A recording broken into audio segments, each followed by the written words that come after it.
E aí, pessoal do YouTube, sejam bem-vindos a mais um vídeo nesse canalesco capivaroso. E no vídeo de hoje, prepara teu coração que eu vou trazer a reta final do que tá acontecendo lá no Chess Tour. Porque hoje nós tivemos a final do evento. Agora, o canal acabou não trazendo a semifinal e nesse vídeo eu vou trazer os dois jogos decisivos, tanto da semifinal como também da final que vem saindo do forno, acabou de acabar. Agora, antes de entrar lá, precisamos saber quem tá nessa semifinal. O Magnus jogava a semifinal contra o Levon Aronian, inclusive, nessa semifinal tivemos de tudo, como esse erro grave nessa partida aqui do Magnus. O Magnus estava de brancas nesse jogo e ele cometeu um erro raríssimo. O Magnus que vem aí dando suas capivaradas, a gente tá percebendo alguns padrões aí nos últimos vídeos, né? O Magnus jogou esse lance e levava mate aqui. É mate pro Aronian de preta, só que, claro, o Aronian tinha pouco tempo no relógio, ele acabou devolvendo o erro grave. Aqui o Aronian teria rei F7 com mate, é imparável. Pra que tu não tome esse mate aqui de brancas, tu vai ter que dar todas as tuas peças, vai ter que entregar tudo, que fica perdido. Agora, o Aronian acabou não vendo e errou, e claro, vejam nas câmeras, o Magnus fez uma poker face ali antes do erro do Aronian, e depois que o Aronian acabou errando e não vendo o mate, aí o Magnus se soltou um pouco mais, deu ali suas risadas norueguesas, não acreditando no que ele está fazendo. Cometeu esse erro, coisa rara mesmo, mas vimos outros, aí o Magnus também acabou fazendo uns blunder aí contra o Nepo, embora mesmo com umas capivaradinhas ou outra, o Magnus acabou chegando aí na semifinal. Agora vamos ver, Aronian de brancas contra Magnus, essa aqui é a partida que traz o resultado de quem salta pra final. O Aronian vinha de brancas e vamos ver no detalhe o que aconteceu aqui. E depois dessa partida já trazemos também a partida da final. Mas eu aviso, prepara o teu coração, prepara a pipoca, vamos à luta, que o xadrez sempre será agora. Então, pessoal, aqui estamos nós, e de brancas já levou um Aronian contra Magnus Carlsen, e o Levonzão nessa partida, olha que ele botou, raridades, E3 ele jogou, e joga essa formação raríssima, veja lá, B4, E3, cavalo F3, que o Aronian tá querendo chamar o Magnus pro xadrez mesmo, o Aronian que é um jogador extremamente criativo, como a gente já conhece. Bom, o Magnus aqui, ele jogou o lance E6, já dá-lhe um totó nesse peão que tá bem solto, o Aronian segurou na ponta dos dedos e segue os fianquetos lá normais, Roque tá jogado, e C4, claro, o Aronian vai ganhar um pouco de espaço no centro. O Magnus jogou B6, duplo fianqueto, característica do norueguês, é fianqueteiro, o que nos faz prestar atenção também nos fianquetos. Se o Magnus joga tanto fianqueto, é porque realmente deve ser boa coisa, né? Bom, vamos ver. O Aronian seguiu desenvolvendo, o Magnus lutando por esse centro, botando um pouco de pressão em B4, nada demais, D4 tá jogado, passou o cavalo, agora apertando forte o peão de B4, e aqui o Aronian joga bispo E2, tá lá. O Aronian sempre muito criativo, nos remete àquele Aronian lá de 2018, né? Pura criatividade e invenções. Agora, o Magnus não tomou B4, ele jogou D5, que é muito mais natural. Rafael, por quê? Ah, esses caras não tomam, mas é tudo por teoria. Não! Aqui a ideia é que se tu tomar aqui, parece que tu ganha um peão, mas tu te complica. Tu entra nessa cravada, que era a ideia do grande mestre Aronian, vejam lá. E parece que tu consegue defender assim, mas aqui tu acaba perdendo tudo. Olha a torre caindo solta lá em A8. Claro, tu perde uma qualidade. É que tá perdido, tá em resumo. Tá perdido, não tem como salvar um jogo como esse. Vai se complicar. O Magnus não entrou em lorotas. Ele jogou o lance D5, luta pelo centro. Vale a vaga da final, né? Da final, não é a grande final ainda, mas é a final dos vencedores. Roque tá jogado, veio agora a troca aqui em D4. E nesse momento, seguiu trocando em D4. E o Aronian tomou de dama, mantendo essa característica de criatividade dele. Por quê? É um lance difícil, porque tu bota a dama na cara desse bispo de G7, tu pode se complicar aqui, mas o Aronian tem ideias. Vejam que o Magnus, ele seguiu desenvolvendo, então não atacou essa dama ainda, e depois de torre de F em D1, aqui chega o momento onde o Magnus salta esse cavalo para E4, abrindo um ataque descoberto na dama, pressionando em C3 também. Segundo as máquinas, o melhor lance é só defender essa dama, dama D3 e não me enrolo, mas o Aronian jogou o número 2 da máquina, que é um lance completamente ensandecido. A palavra é justamente essa. O Aronian jogou aqui o inacreditável dama G7. Rafael, isso não tá certo. Isso tem que ser uma capivarada. Não é. O pior de tudo é que não é. Porque a ideia é que, claro, tu não tem como recusar, tem que tomar a dama, só que a ideia do Aronian é que ele tome em E4 com um cheque descoberto, e depois de F6 cobrindo, ele joga aqui tomando em D5 e mandando o cavalo G5 lá ameaçando um duplo. Claro, no cálculo ali mais simples, o Aronian trocou uma dama por cavalo e bispo, que é uma porcaria, tá? Uma troca de dama por cavalo e bispo, mas ele tem outras compensações aqui. Vejam que ele tá ameaçando um duplo e, claro, se tu levar esse duplo, eu acabo trocando, aí ganhando um pouco mais de material por essa dama, e tu pode até ficar pior de preto, segundo as máquinas. A vantagem aqui é pouca, tá? É 1 ponto pro Magnus. A posição é extremamente complicada de jogar, é onde o Aronian tá se apoiando. Bom, o Magnus, claro, defendeu esse salto pra cá, tu não pode tomar o cavalo que tá cravado, isso tá claríssimo como água, e agora cavalo F3, mandando o cavalo pra esse centro e ter um bloqueio forte. Vejam lá, as peças das pretas não conseguem jogar tão fácil, então o Magnus faz o quê? Ele tenta lutar com as torres por essa coluna. O Aronian centralizou, controla as entradas da torre, a posição é tensa pra caramba, bispo C6 tá jogado e o Aronian, pá, entra com o bispeto dele, falando, essa coluna tu não vai poder dominar.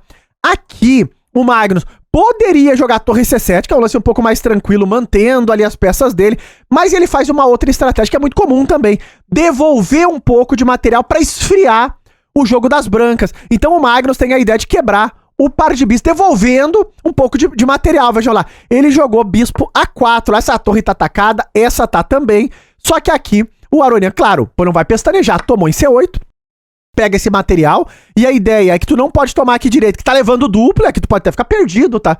De pretas, o Magnus tem que tomar em C8 e tá lá, ele devolveu um pouco de peças pra esfriar. Vejam que num cálculo super de padaria, as duas torres valem pela dama, e a torre vale por essas duas peças aqui, bem em resumo, tá? É como se o Magnus tivesse uma qualidade a mais, embora um bloqueio forte ali do Aronian. Bom, torre D2, o Aronian defendia a torre dele, torre em C4 tentando se infiltrar, e agora H3, claro, vamos dar um respiro. Agora tem que jogar com calma, o Magnus vai tentar, claro, trabalhar essa posição pouco a pouco, ele melhora um pouco o rei dele, rei F7, torre em E1, fica de olho numa ruptura que pode chegar um dia, e A5, tá lá, botando agora um pouco de pressão, porque a dama é muito poderosa. Então a dama olha pra todos os lados. Veio essa troca, e depois da retomada, F3, olha lá. O Aronian insiste na ideia que ele pode jogar E4 em algum momento, ele vai planejando essa ideia. Dama C7 tá jogado, o Magnus agora fica de olho nessa coluna C, que ele vai apertando um pouco, foi jogado torre F2, fica parado, e H5, olha lá, vai ganhando espaço. Assim joga o norueguês. O Aronian fica parado por aqui, controla a sétima fileira,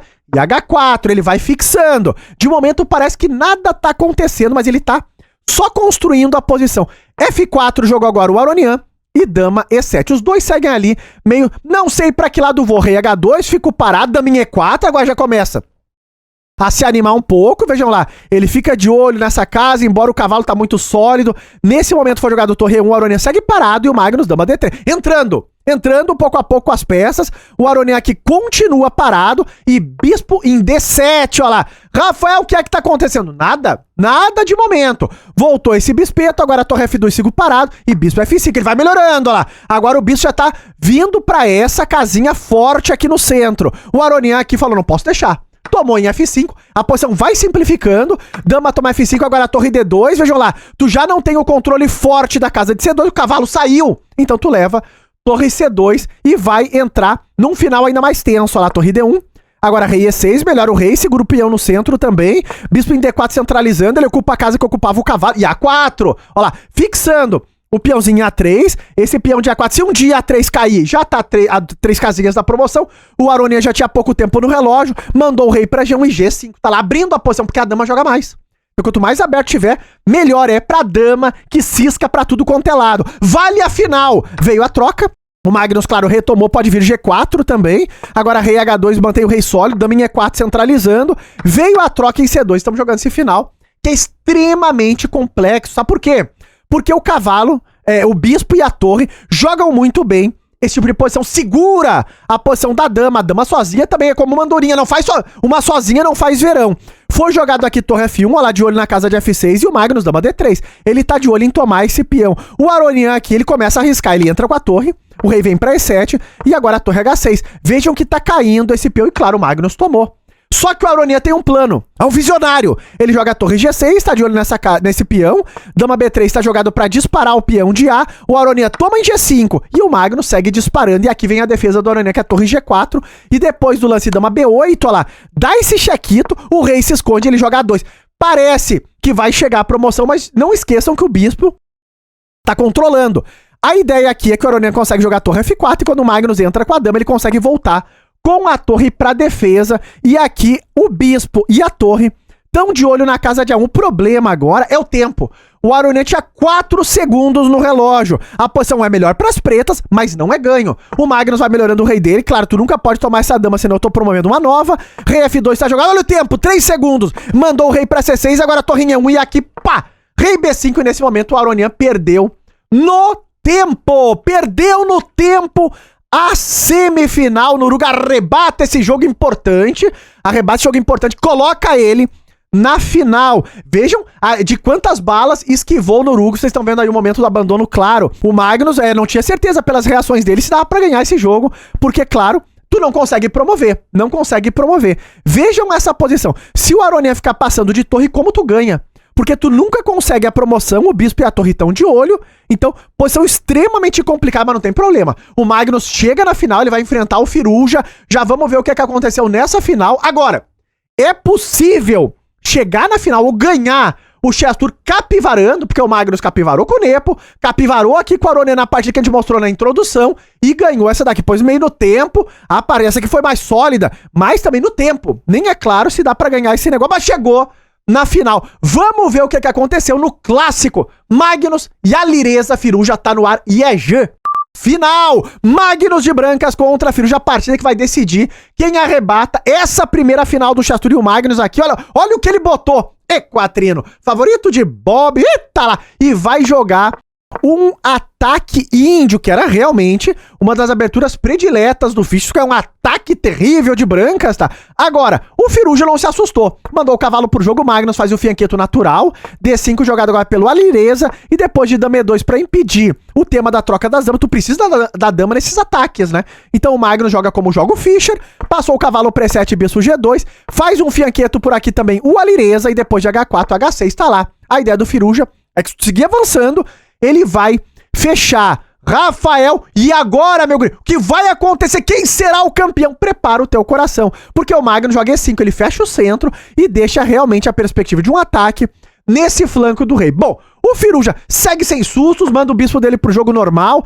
C3 agora pra fechar o centro de novo, B5, o tema das pretas é contra-atacar. Nesse flanco da dama, o Magnus passa uma das últimas peças por jogo, depois vem o cavalo, e depois de A5, o Magnus, claro, finaliza o desenvolvimento das peças menores dele, claro. Tá chegando também o Roque, o rei dele fica muito bem seguro, B4 jogou o Firuja insistindo, claro, no plano das pretas, que é o flanco da dama, e o Magnus, A3, pra tentar manter a coisa um pouco controlada e fechada. Vejam que depois da troca em C3, cada um tem um peão isolado aqui, uma coluna aberta. A coluna B, o Firuja ganha um pouco mais de espaço. Esse lance é muito interessante, porque o cavalo ganha a casa de A5, que antes tinha um peão, ele pode entrar em B3, pode vir ideia de torre B8 também, tem que ter cuidado. O Magnus já luta por essa coluna, bispo em A6 desenvolvendo de olho em D3, e nesse momento, claro, o Magnus tem que proteger o rei dele, faz o Roque e fica o mistério no ar.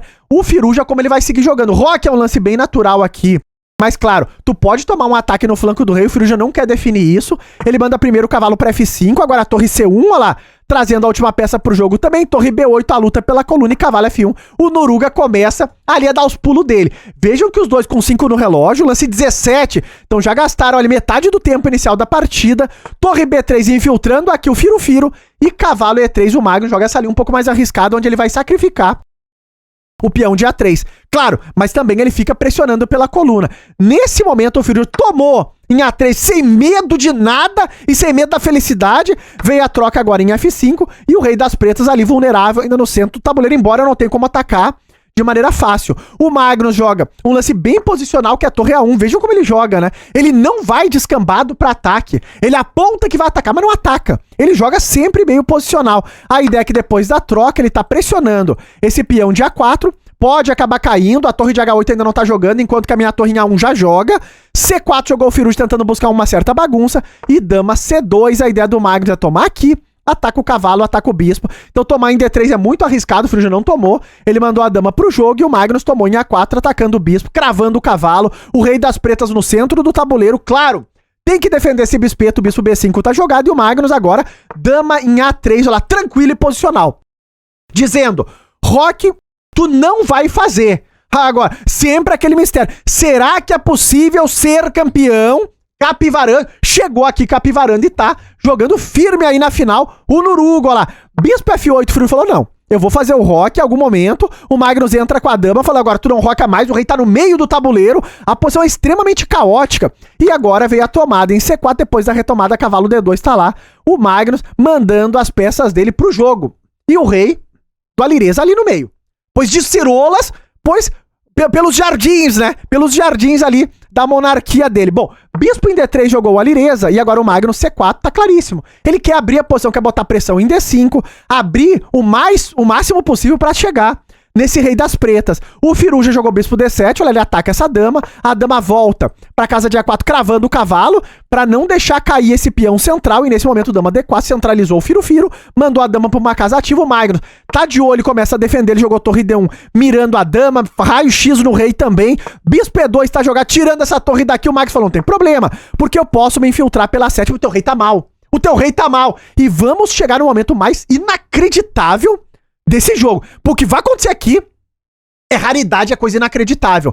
Vejam que os dois já estão jogando bullet, não tem mais tempo no relógio, tudo no aperto do relógio. O Firuja mandou a torre pra C8 pra defender essa sétima fila. O Magnus mandou dama 3, lá de olho nessa diagonal. O Firu falou, não pode, eu volto com o mesmo plano. E o Nuruga aqui mandou a dama pra A6, de olho em mais uma entrada. Ele pode preparar a torre B7. Agora, observem um tema tático. O Magnus coloca a dama num raio-x do bispo. E aqui vai acontecer o inacreditável no apuro do relógio. Porque o Firu jogou esta bomba, que é o lance bispo C5 ameaçando tomar em F2. E o Magnus aqui comete um erro gravíssimo e raríssimo. O Magnus entregou a dama. Na final. Rafael, não acredito. Será que é possível realmente ser campeão da Copa dos Vencedores capivarando? O Nuruga capivarou de novo. É raridade, como é raridade. Agora, o Firuja, que claro, tem esse tema aqui, posso tomar a dama direto, isso aqui já ganha o jogo, mas o Firuja primeiro jogou o cheque, e agora quando o rei sai, claro, a dama tá caindo, e aqui tu tá perdido de branco, perdido no salme, nas cordas, arrebatado, e o Firuja não viu e cometeu de novo um erro grave. Ah, eu não acredito. É completamente inacreditável. O Firuja não viu. Em 2 lances a dama tava caindo. 2 lances. Na final do... Claro, tinha um aperto do relógio, mas estamos falando aqui de Alireza Firuja, um dos maiores buleteiros do planeta. Ele não tomou a dama. Não tomou a dama. E o Magnus se esquivou de mais uma bala. O Magnus viu. Ele viu. Vejam, no final, vou trazer a reação dos jogadores. Ele jogou dama B7 e o inacreditável acontece, porque agora, depois de tudo isso, o Firuja tá perdido. Ela cai F7 e aqui tu começa a desmoronar. Cai D5, entro com a dama. A dama segue atacando, o rei tenta se esconder. Sigo dando cheque depois desse. Torre B7 ameaçando o mate. Em todos os lugares, o Firuja tentou defender com esse, mas depois de E6 é que ele tá completamente perdido. É imparável. As ideias de mate, aqui o Firuja abandonou esta partida insana. Inacreditável, perdeu esse jogo. Vejam a reação dos jogadores. O Magnus, logo depois do abandono, claro, ali ele entregou tudo, né? As reações dele são de que ele viu que pendurou a dama, só que ele não consegue acreditar como o Firuja não tomou. E o Magnus ganhou esse jogo, ele ganhou a final, ele capivarou nas quartas com o Nepo, ele capivarou na semifinal com a Aronian, ele capivarou entregando a dama por 2 lances na final e mesmo assim ele arrebata a final dos vencedores. Isso é inacreditável! E tá no ar a precisão desta partida, um tanto quanto exótica. Vejam lá, os 2 jogadores abaixo ali, claro, da média normal de precisão deles, com muitos erros, muitas capivaradas. Um erro grave do Marco, coisa como eu falei, rara. Ele pendurou a dama e o Firuja retribuiu esse erro, não tomando a dama e tomando aqui, que inclusive a máquina nem coloca 2 interrogações, que me assusta também essa avaliação do peixe. Agora tá no ar os resultados, veja lá, o Magnus ganhou por 2,5 a 1,5, tanto do Aronian, como também na final contra a Alireza Firuja, respondendo que sim, tu consegue ganhar a Copa dos Vencedores mesmo capivarando, se tu for o norueguês, qualquer outro, não conseguiria. Agora, vamos ficar de olho. Quem vai arrebatar a repescagem e quem joga com o Magnus a grande final. E estaremos de olho em todos os detalhes. Se tu gostou do resumão, tá curtindo a cobertura, não esquece de likear e até os próximos vídeos.